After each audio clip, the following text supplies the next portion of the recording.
तो सुर्खियों के बाद खबरें विस्तार से जानेंगे। भाजपा विधायक ओम प्रकाश सकलेचा कोरोना की रिपोर्ट पॉजिटिव आई है।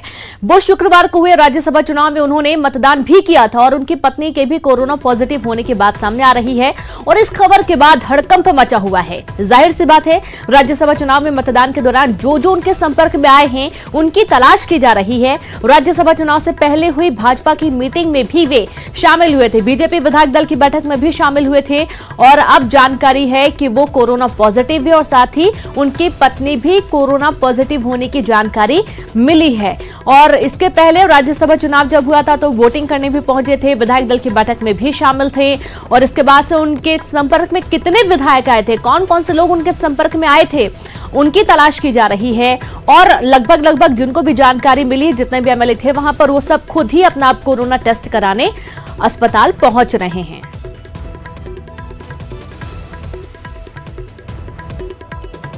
नहीं है, कोई चिंता नहीं है, लेकिन सावधानी जरूरी है।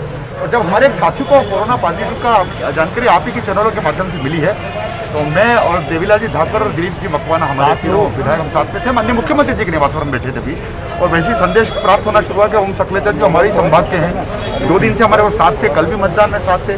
परसों भी पूर्व मंत्री पारस जैन साहब के जब हमारा लंच था, हमारा भोजन था, हमारी बैठक थी संभागीय करीब 13-14 विधायकों की, हम सब साथ उनके साथ थे। 2 दिन से हम लगभग साथ दिया भाजपा के कार्यालय पर जो हमारी डेमो को लेकर के मीटिंग चल रही थी, राज्यसभा चुनाव में कैसे मतदान करेंगे, तब भी वो हमारे आसपास ही थे। तो स्वाभाविक रूप से भोजन भी साथ में हमने किया, स्वाभाविक रूप से हमारी सीट के पास में बैठे। ये सब एक उसको लेकर के हमने फिर इस बात को लेकर के तीनों विधायकों ने तय किया कि चूंकि हम भोपाल में हैं, हम अपने क्षेत्र में जाएंगे, तो जब इतनी बड़ी जानकारी मिल गई तो क्यों ना हम हमारा परीक्षण कराएं। तो वही बीजेपी नेता ओम प्रकाश सकलेचा की भारी लापरवाही सामने आई है। बीजेपी की बैठक में उन्होंने हिस्सा लिया और इस दौरान आप तस्वीरों में देख सकते हैं कि उन्होंने सोशल डिस्टेंसिंग का पालन नहीं किया। और इधर बीजेपी नेता ओम प्रकाश सकलेचा के कोरोना पॉजिटिव निकलने के बाद सीएम से मिलने के सभी कार्यक्रम को रद्द कर दिया गया है। भोपाल के जेपी अस्पताल में आज रतलाम, नीमच, सुवासरा, गरौठ और जावत के बीच विधायकों ने कोरोना का टेस्ट कराया। वहीं विधायकों के संपर्क में आने वाले विधायकों के स्टाफ का भी टेस्ट कराया गया है। साथ ही सभी विधायक अब अपने आवास पर 10 से 12 दिन तक होम क्वारंटाइन रहेंगे। और आपको बता दें कि सभी बीजेपी विधायक ओम प्रकाश सकलेचा के संपर्क में राज्यसभा चुनाव की रणनीति बनने और वोटिंग के दौरान आए थे।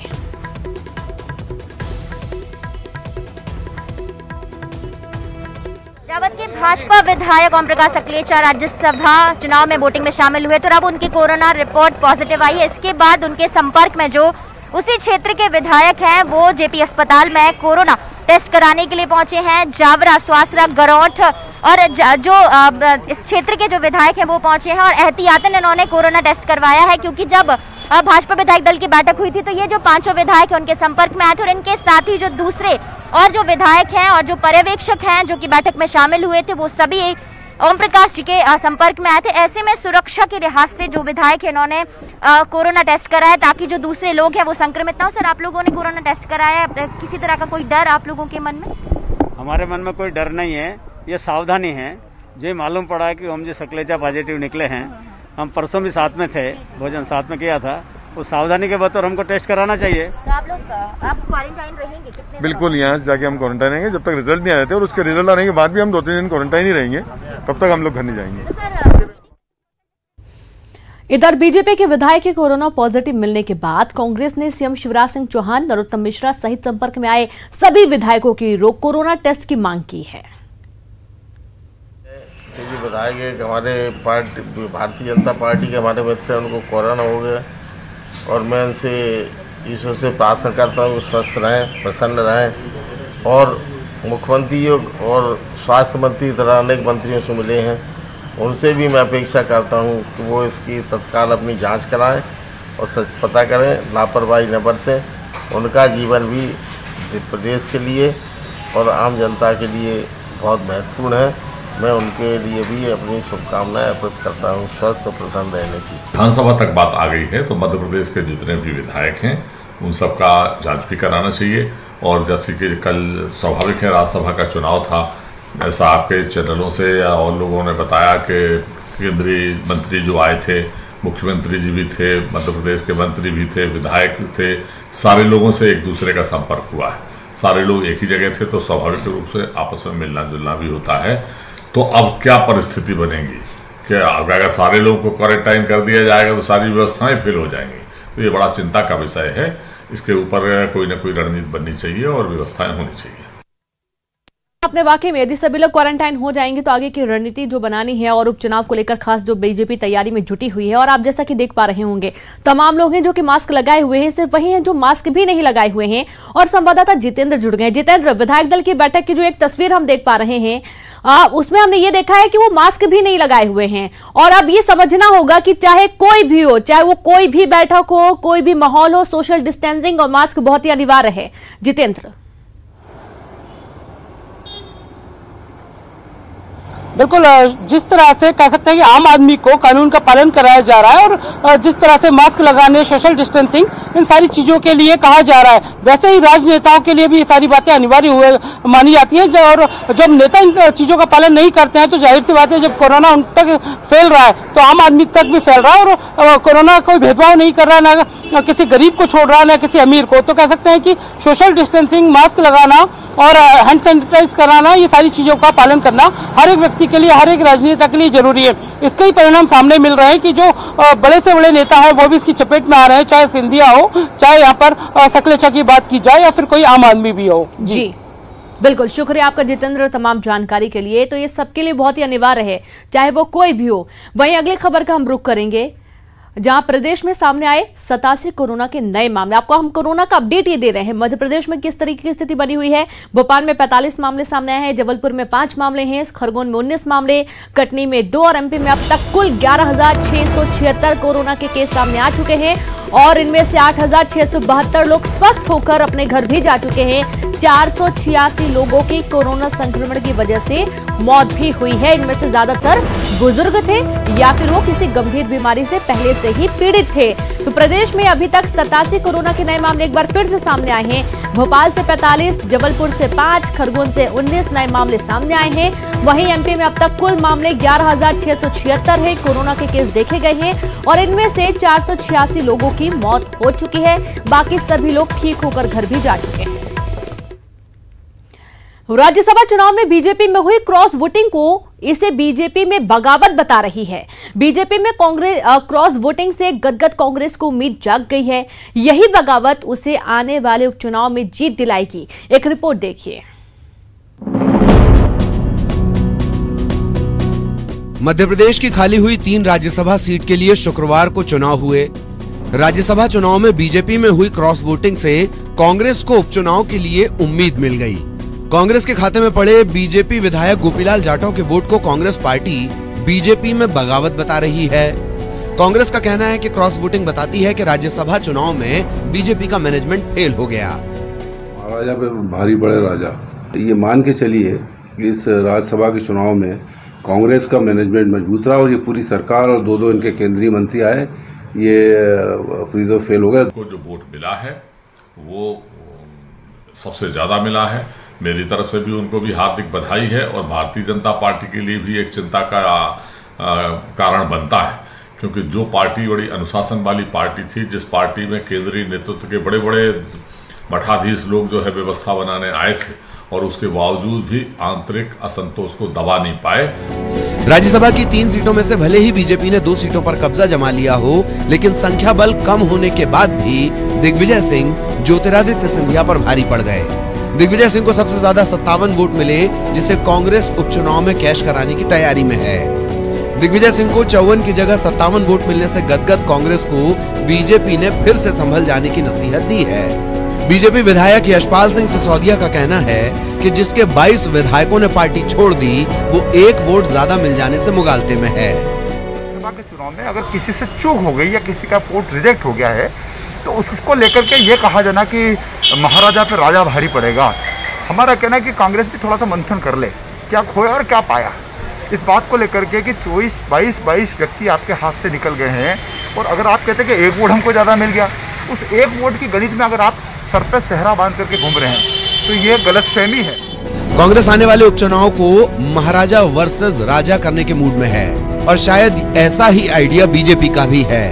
उपचुनाव की 24 सीटों में से 16 सीट अकेले चंबल इलाके की हैं, जो सिंधिया का गढ़ माना जाता है। ये बात अलग है कि जिनका गढ़ माना जाता है वो खुद यहाँ से लोकसभा चुनाव हार गए थे। पाला बदल पॉलिटिक्स का पथ इतना आसान भी नहीं है। खिलाफत की राजनीति करने वाले कुछ लोग आज भले ही एक हों, लेकिन सीटों का समीकरण सत्ता की संख्या बिगाड़ भी सकता है, बना भी सकता है।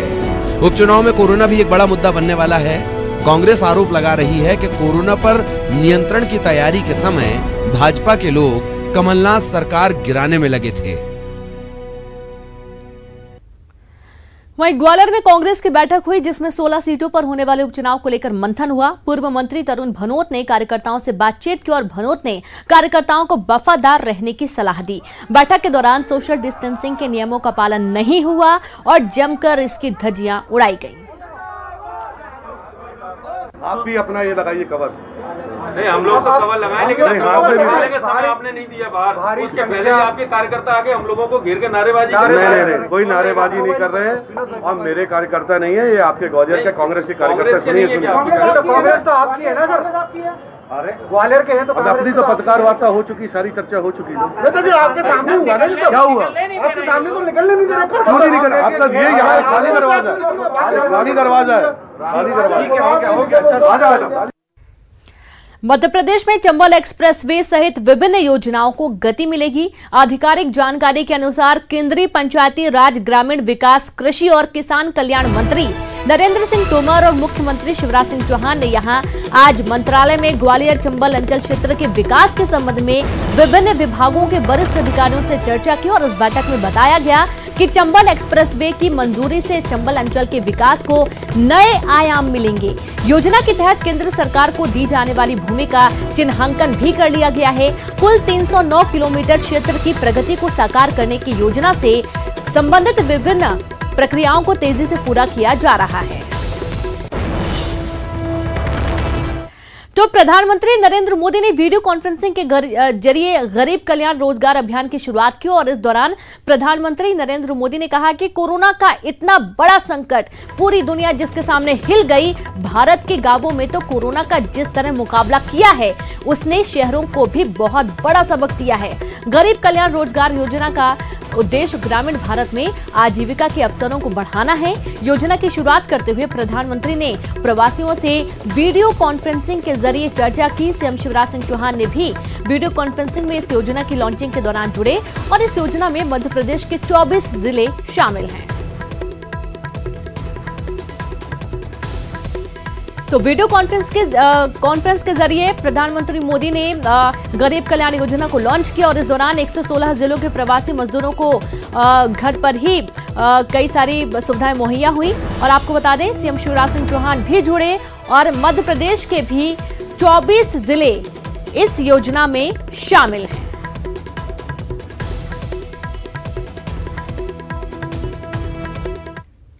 तो राज्यपाल लालजी टंडन की सेहत में सुधार हो रहा है।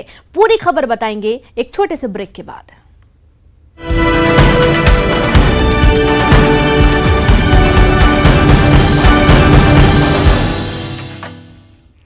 ब्रेक के बाद एक बार फिर से आप सभी का स्वागत है। लखनऊ के मेदांता अस्पताल में भर्ती राज्यपाल लालजी टंडन की सेहत में सुधार हो रहा है, लेकिन लालजी टंडन अभी भी सपोर्टिव वेंटिलेटर पर हैं। मेदांता अस्पताल के मुताबिक लीवर और किडनी के फंक्शन में सुधार हो रहा है और ये सुधार बहुत तेजी से हो रहा है, लेकिन फिर भी अभी उनको सपोर्टिव फंक्शंस की जरूरत है, इसलिए उनको सपोर्टिव वेंटिलेटर पर रखा गया है।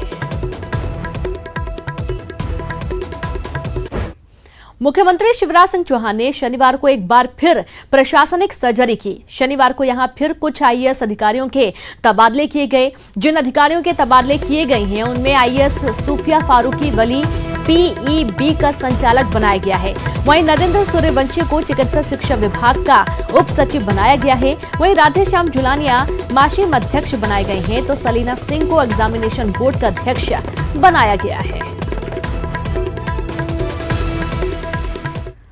रिश्वत मांगने के आरोप में भोपाल के labour deputy commissioner SS Dikshit को सस्पेंड कर दिया गया और इससे पहले भोपाल लोकायुक्त पुलिस ने डिप्टी कमिश्नर के मीडिएटर को भी रिश्वत लेते पकड़ा था। बताया जा रहा है कि डिप्टी कमिश्नर ने मीडिएटर को रिश्वत लेने के लिए भेजा था। लोकायुक्त पुलिस ने डिप्टी कमिश्नर लेबर को भी इस केस में आरोपी बनाया है। ये घूस मेस चलाने वाली एक फर्म के संचालक से 15 लाख का बिल पास करने के लिए मांगी जा रही थी। भोपाल लोकायुक्त पुलिस के अनुसार ये फर्म ग्वालियर, जबलपुर, इंदौर और भोपाल के श्रमोदय विद्यालय का संचालन करती है। आरोप है कि deputy commissioner labour S Dikshit ने फर्म के संचालक गौरव शर्मा से बिल का भुगतान करने के लिए 1.5 लाख की रिश्वत की मांग की थी।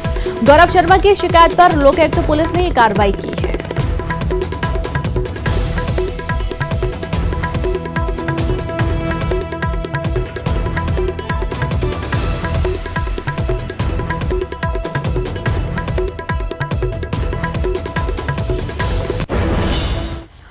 इधर खनन माफिया पर हमले को लेकर सियासत तेज हो गई है। सांसद शंकर लालवानी ने जीतू पटवारी पर निशाना साधते हुए कांग्रेस पर खनन माफिया को संरक्षण देने का आरोप लगाया है। आपको बता दें कि तेजाजी नगर के कैलोद करताल में अवैध खनन रोकने गई टीम पर हमला हुआ, जिसमें आरोप जीतू पटवारी के समर्थक और रिश्तेदार पर लग रहा है। मुझे भी जानकारी लगी है कि जीतू पटवारी, जो कि पूर्व में मंत्री रहे हैं मध्य प्रदेश के कांग्रेस शासन में, उनके रिश्तेदार भाई हैं शायद कुणाल पटवारी, जो कि पूर्व में भी टोल टैक्स कर्मियों पे हमला करने में उनका नाम आया था, फरार हैं उसमें। उन्होंने आज अवैध खनन रोकने जब पुलिस का दल और खनन विभाग के लोग गए तो उन पे हमला किया गया है। हरदा में एनजीटी के नियमों को ताक पर रखकर नर्मदा नदी से रेत का अवैध खनन किया जा रहा है। तहसीलदार का भी कहना है कि दूसरे जगहों से लोग नाव के जरिए यहां पहुंचते हैं और नदी से अवैध रेत का खनन करते हैं। पहले ये घाटों से रेत उठाते थे, लेकिन रेत की कमी के बाद ये छोटे छोटे नावों के जरिए पानी के बीच से रेत निकाल रहे हैं। इस पूरे कामों को स्थानीय माफिया के संरक्षण से अंजाम दिया जा रहा है। हमने खुद प्राइवेट नाव करके और नर्मदा जी के बीच में जाके देखा था, तो ज्ञात हुआ क्योंकि वो नाव देख के नाव वाले भाग जाते हैं। तो ये 4 नाव वो नेवावर से चल रही थी। एक्चुअली में क्या, नेवावर में रेत नहीं है, तो वहाँ के नाव। सागर के पटकोई ग्राम का मानव विकास संस्था सुर्खियों में है। यहाँ ईसाई मिशनरी में प्रार्थना कराने का मामला सामने आया है। ग्रामीणों का कहना है कि लॉकडाउन में गांव के लोगों को ईसाई मिशनरी ने गरीबों के बीच राहत सामग्री बांटी थी। राशन सामग्री बांटने के दौरान ही ईसाई धर्म के मुताबिक ग्रामीणों से प्रार्थना कराई गई। कलेक्टर ने कहा कि शिकायत मिलने पर मामले की जाँच कराई जाएगी। करवाई थी आपने, की थी? कितने लोग आए थे देने? आले थे, हमें नहीं है पता कितने आए थे। 1 किलो चावल, 1 किलो आटा और टमाटर और प्याज बस दिए था। योग गुरु बाबा रामदेव ने इंदौर वासियों को ऑनलाइन योग कराया और इसके साथ ही ऑनलाइन योग कर इंदौर ने वर्ल्ड रिकॉर्ड बना लिया है। इंदौर में 10,000 से ज्यादा लोगों ने सोशल मीडिया पर एक साथ योग किया। ऑनलाइन योग का विशेष सत्र सांसद शंकर लालवानी के आह्वान पर किया गया था, जिसके बाद पूरा event world book of record में दर्ज हो गया है।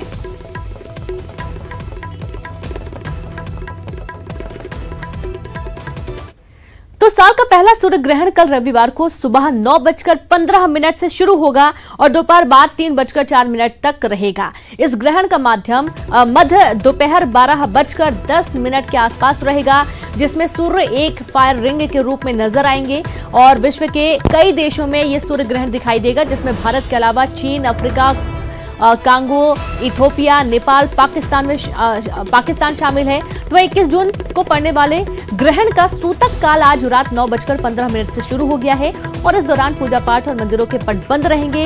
पूर्ण सूर्य ग्रहण रविवार दोपहर ठीक 2:02 पर समाप्त होगा। नीमच के सुरेश चायवाले की बेटी एयरफोर्स में फ्लाइंग ऑफिसर बन गई है।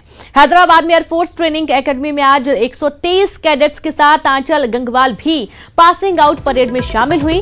कोरोना महामारी के चलते इस परेड में कैडेट्स के माता पिता को नहीं बुलाया गया, लेकिन आंचल के माता पिता इस परेड को ऑनलाइन देख रहे थे। इस दौरान उनकी आंखें छलक उठी। चाय बेचकर घर चलाने वाले सुरेश का बड़ा बेटा इंजीनियर है, दूसरी बेटी फ्लाइंग अफसर बन गई है और अब सबसे छोटी बेटी बीकॉम की छात्रा है।